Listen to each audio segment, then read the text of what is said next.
Well, today, a year ago, heavy downfalls and winds began to lash KwaZulu-Natal province, leading to severe devastation by the 12th of April.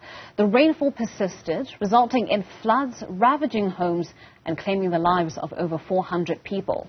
Shack dwellers, the movement, Abahlali Basemjondolo, spent the rest of their days assisting affected families and members of their communities to pick up the pieces.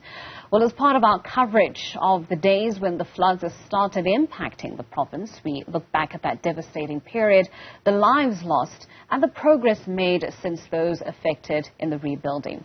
We speak to Abahlali Basemjondolo's Secretary General Thapelo Mohapi. Thapelo, thank you so much for your time and thank you for joining us this morning for this conversation. Now, Abahlali, were pretty much, in the front lines of assisting families that were devastated by those floods, assisting them to relocate, to find other missing relatives, to essentially start rebuilding their lives. A year on, how are things today? Good morning, Ntokozo. Good morning to the viewers. Yes, a year ago, in April last year, we faced the most devastating floods that we've ever faced in this province. Up until today, people have not found their loved ones. There were those who were unaccounted for who disappeared. Yesterday, I was speaking to a woman who lost an 8-year-old child. And asking me if there's anything or any progress in finding that. It seemed like we had forgotten that there were people who disappeared, who were not found because they were washed away, their homes were washed away completely. I must say, Ntokozo, that there are people that who were in the community centers that are no longer there now, who are being provided with a temporary relocation. However, our concern is that those who are still living in flood-prone areas, are still living there, building there. Some of them are allocated by the municipality next to the river banks and so forth. And we are afraid that when the devastating floods come back again, it will hit on some of the people. So the dealing with the the previous floods was not a proper one. You don't deal with it by actually attending to those who were homeless at that time, but those who are about to face homelessness again because they are living along the riverbanks. The city has not done that. The province has not done that. There's no direction as to how to deal with people who are actually in risk areas as we speak. Yeah.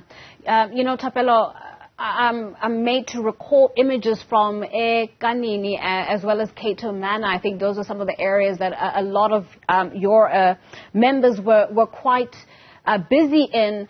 When we look at those structures after the floods, you can understand how that level of destruction came about, because we had, informal settlements, structures built on top of each other. When we talk about the sprawling nature of informal settlements, it's a completely different story when you're looking at the terrain that is KwaZulu-Natal. And so you're talking about houses being built along the flood line, along the river banks. We're also talking about houses literally being built on top of each other. These are clearly hazardous. When you engage with the city around this issue, what is their response?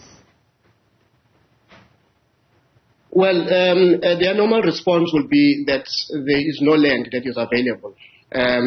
But one of the issues that we are having, particularly in the areas that you've been mentioning, Mayville, Reservoir Hills, where communities were washed away. In one of the communities, we lost about 4 people. We had people who are calling themselves the Ratepayers Association in those areas, not allowing the municipality to use land that belongs to the municipality to actually rebuild people's homes. It was a devastating moment for us because you would expect South Africans to work together in a crisis like this. When we are facing a crisis, when we have lost more than 400 people, you would expect that everyone comes to the board and no race issues would be brought into board. So we have seen that when the municipalities wanted to allocate people in some residential areas, when students were away, when people were desperate, there were those people who were coming in the name of Ratepayers Association, preventing poor people to live along them, because there's this narrative that if you are poor you can't live in certain areas and so forth. So we were very concerned. I know that the previous premier in Reservoir Hills allocated a piece of land, and there was media briefing, there was engagement with Ratepayers Association, and after that we saw mobilization of other people within that community, preventing the city and the province to actually build these temporary relocation houses for people to live there. So it was a grave concern for us that there are still people who think that under difficult circumstances that poor people should not live alongside them. But as we speak right now, there are people who are living in residential areas who have no hope, who don't know when the city is going to come and to their rescue. They are living in one place, 5 families and so forth. So it is also a concern that a year ago and now we are still speaking about people who are still not sure where they're going to be permanently allocated. This development that you're talking to us about, Thapelo, regarding the Ratepayers Association, this really goes to the heart of what you as Abahlali are really trying to advocate for when we talk about the living conditions of shack dwellers, that these are families, these are communities that have been completely marginalized by their own government, rendered to the periphery, and are now subject to, associations like the Ratepayers Association, which is obviously upholding its own private interests. But because these people are generally the voiceless in these kinds of environments, when associations like the Ratepayers Association comes and says you can't set up your home on this land, who is supposed to be advocating for them? Whose responsibility is it to be advocating on behalf of residents who dwell in informal settlements, and oftentimes because there isn't any other option for them, really? Yes, Ntokozo. I think one of the very disappointing issue here is that the people who are living in informal settlements are the very same people who provide work in these areas, who are actually the ones who provide labor in a form of domestic workers, in the form of people who are working in the garden, in the form of people who are working in the factories that are alongside the reservoir hills. And it is unfortunate that the so-called Ratepayers Association are not allowing this to those people to actually live along those sides. And the crisis began when the municipality did not want to engage Abahlali Basemjondolo, because we wanted to engage the Ratepayers Association and put the plight of the people on the table. But the city decided to go directly and engage with the people, because one of the things that the Ratepayers Association were saying was that normally what happens, the so-called temporary relocation become permanent, and government does not come and rebuild houses for people, and therefore it becomes some sort of a what they call squalor in it. I don't agree with that. People's homes can be in any structure. If there's a human being that lives there, you cannot call it a squalor or squatter camp or mushrooming or shacks and so forth. But there was a concern by the private owners that if they leave the temporary location for quite some time, it's going to become more of informal settlements that being built there. And it's disappointing on the side of government that the temporary relocation, the so-called transit camp, people live there for more than 14 years. And that has been a trend in the city of Durban. And that was a concern of the Ratepayers Association, that you say it's temporary, but people remain there for years, and there are no services that are provided, and the population grows in that particular area, and therefore you can't respond to it.